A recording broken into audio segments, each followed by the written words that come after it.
পৃথিবীতে যত নবী রাসূল এসেছেন তাদের সংখ্যা নিমতনেক আছে, তবে কিছু বর্ণনায় পাওয়া যায় 1,24,000 পয়গম্বর যাদেরকে বলা হয় নবী রাসূল এসেছিলেন। তো এর মধ্যে নবীদের রাসূলদের সংখ্যা যাদের উপর কিতাব নাজিল হয় তাদের সংখ্যার একটা পরিসংখ্যান পাওয়া যায় 313 অথবা 15 জনের মতো। অল্প, খুবই অল্প। হ্যাঁ, তো এর মধ্যে সমস্ত নবী রাসূলদের ইতিহাস কিন্তু আমাদের সামনে উপস্থাপিত নাই। কোরআনুল কারীমে মাত্র 25 জন নবীর রাসূলদের ইতিহাস, তাদের জীবনী তুলে ধরেছেন। এর মধ্যে উল্লেখযোগ্য কয়েকজন নবী যাদেরকে বিস্তারিতভাবে, একজন নবীর নামে সূরাই নাজিল হয়েছে, সূরা ইউসুফ। ইউসুফ আলাইহিস সালামের পুরো জীবনীটা একটা সূরার মধ্যে আল্লাহ তাআলা তুলে ধরেছেন। এটা আশ্চর্যজনক এবং আহসানুল কিসাস বলা হয়েছে। এবং মূসা আলাইহিস সালাম, মূসা আলাইহিস সালামের ইতিহাসও পাতায় পাতায় লেখা আছে। তো এই যে মূসা আলাইহিস সালাম এবং আপনার ইউসুফ আলাইহিস সালাম এরা কারা? এরা হচ্ছে ওই যে আবুল আম্বিয়া আপনি বললেন যে নবীদের পিতা, তাদের ঔরসজাত মানে যে বংশধরের সূচনা হয়েছে তাওহীদপন্থী, সেই বংশধরের পিতা হচ্ছেন হযরত ইব্রাহিম আলাইহিস সালাম। তো ওনার জীবনী নিয়ে আজকে সংক্ষিপ্ত কিছু কথা বলবো, যেটা আল্লাহ সুবহানাহু ওয়া তাআলা কোরআনুল কারীমে কোট করেছেন।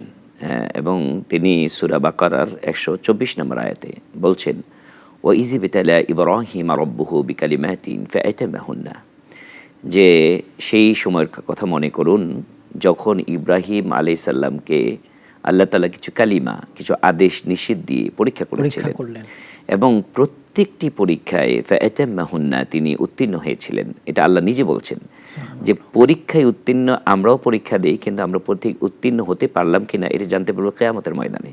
আমার আমল কবুল হলো কিনা, আমি আসলে ধৈর্য ধারণ করতে পেরেছি কিনা, আমি আমলটা কতটুকু গ্রহণযোগ্য হলো, এটি কিয়ামত ছাড়া জানার উপায় নেই। কিন্তু আল্লাহ সুবহানাহু ওয়া তাআলা দুনিয়াতেই আমাদেরকে জানিয়ে দিলেন যে এমন একজন নবীর কথা তোমাদেরকে জানালাম যার পরীক্ষা, যার যত আদেশ নিষেধ তিনি পুঙ্খানুপুঙ্খভাবে ফলো করেছেন, মেনেছেন।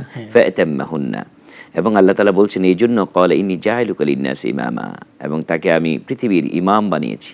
হ্যাঁ, এবং ইব্রাহিম আলাইহিস সালাম উল্টা বলেছেন, আল্লাহ আমি একা হব কেন ইমাম? ক্বালা মিন যুররিয়াতি, আমার বংশধর যারা আছে তাদের মধ্য থেকে ইমাম বানান। তাই তো অসংখ্য নবী রাসূল, প্রায় লক্ষাধিক নবীর কথা আসছে যে ইব্রাহিম আলাইহিস সালামের বংশে। এমনকি আমাদের নবী মুহাম্মদ সাল্লাল্লাহু আলাইহি সাল্লাম শেষ নবী হচ্ছেন ইব্রাহিম আলাইহিস সালামের বংশধর। আশ্চর্যের বিষয়। তো সেই সুবাদে আল্লাহ সুবহানাহু ওয়া তাআলা ইব্রাহিম আলাইহিস সালামের যেই পরিবেশে জন্মগ্রহণ করেছেন সেই পরিবেশটা ছিল অত্যন্ত নাজুক, তাওহীদপন্থীদের জন্য বিপজ্জনক, এবং তাওহীদের নাম মাত্র নিশানা ছিল না, সেখানে শিরকের আড্ডাখানা ছিল, মূর্তি পৌত্তলিকদের একটা বিশাল আড্ডাখানা ছিল। এবং সেই ধারক বাহক ওনার পিতা মাতা আত্মীয় স্বজন, এমনকি সেই যুগের যে বাদশা ছিল, যেটা পৃথিবী বিখ্যাত বাদশা, অত্যাচারী নির্যাতনের স্টিম রুলার প্রতীক হিসাবে যাকে চিহ্নিত করা হয়েছে, সে হচ্ছে নমরুদ। নমরুদের আগুনের কথা আমরা সকলেই শুনেছি, নমরুদের আগুনের। তো নমরুদের আগুনের মধ্যে কেন ফেলেছিলেন? শুধু তাওহীদ গ্রহণ করার জন্য। একমাত্র তিনি এবং তার দুজন স্ত্রী হাজেরা এবং সারা আলাইহিস সালাম, এই দুজন স্ত্রী এবং তিনি মানে ইমানের পথে তিনি চলেছিলেন, তাওহীদের পথে। এই তাওহীদ টিকে রাখার জন্য হিজরত করতে হয়েছে, এবং তাওহীদের দাওয়াত দিতে গিয়ে তিনি লাঞ্ছনার শিকার হয়েছেন, বঞ্চিত হয়েছেন ফ্যামিলি থেকে, পরিবার থেকে।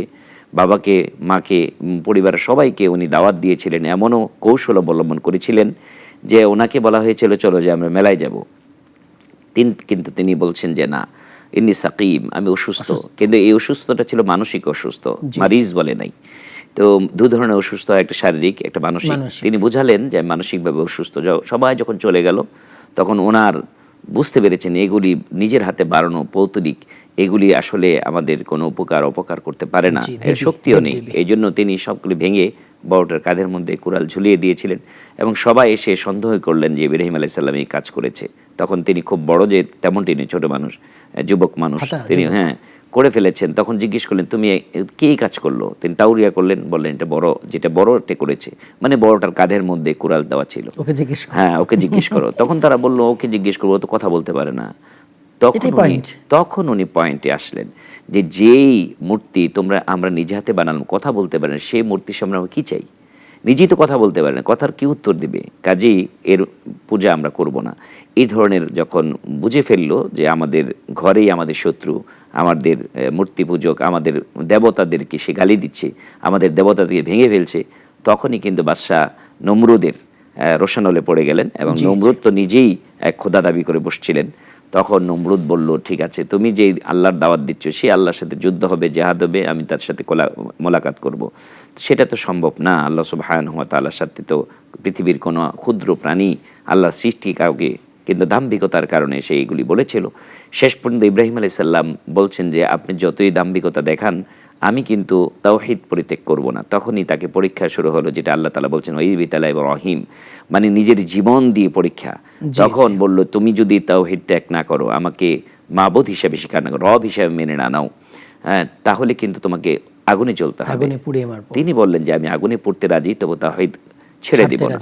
তখন তিনি তাকে বিশাল অগ্নিকুণ্ড করে তাকে যখন আগুনে ফেলতে যাবে, তখন কিন্তু অনেকে সাহায্যের জন্য এগিয়ে এসেছিলেন, বিশেষ ফেরেশতাদের কোল থেকে তাকে সাহায্যের জন্য আবেদন করেছিলেন। তিনি বলেছেন যে না, আল্লাহ যদি আমাকে পড়িয়ে সন্তুষ্ট থাকে, আমি পড়তে রাজি আছি, তবে আল্লাহর দ্বীনের জন্য আমি পড়ে মরে যাব। দেখছেন আমাকে, হ্যাঁ, দেখছেন আমাকে। যেই কথাটাই রাসূল সাল্লাল্লাহু আলাইহি ওয়াসাল্লাম বলেছেন, তোমরা শিরিক করো, তোমাকে যদি জ্বালিয়েও দেয়, তোমাকে পড়িয়েও দেয়, তবুও তুমি শিরিক করবে না। তো সেই কথাটাই বাস্তবে তিনি, সেই ইব্রাহিম আলাইহিস সালাম, নবীদের পিতা যাকে বলা হয়, তিনি সেই বাস্তব দৃশ্য দেখালেন। তিনি আগুনে ঝাঁপ দিলেন, আগুনে পড়ে গেলেন। সবাই মনে করলো আগুনে ঝাঁপ দেওয়ার সাথে সাথে তিনি মনে ছাই হয়ে গেছে। কিন্তু আল্লাহ সুবহানাহু ওয়া তাআলা তার বান্দার পরীক্ষা নেওয়ার জন্য যখন দেখলেন তার নিজের জীবন দিয়ে পরীক্ষা দিচ্ছে, তখন আল্লাহ তাআলা আগুনকে নির্দেশ করলেন, কুলনা ইয়া নারু কুনি বারদাও ওয়া সালামান আলা ইব্রাহিম, হে আগুন তুমি শান্তি হয়ে যাও, এমন শান্তি হও যাতে আমার নবীর জন্য, আমার বন্ধুর জন্য, খালিলের জন্য কষ্ট না হয়। এত ঠান্ডা হয়েও না, সালাম শব্দ বলা হয় শান্তিদায়ক ঠান্ডা, নাতিশীতোষ্ণ হয়ে যাও। আগুন তাই হয়েছিল।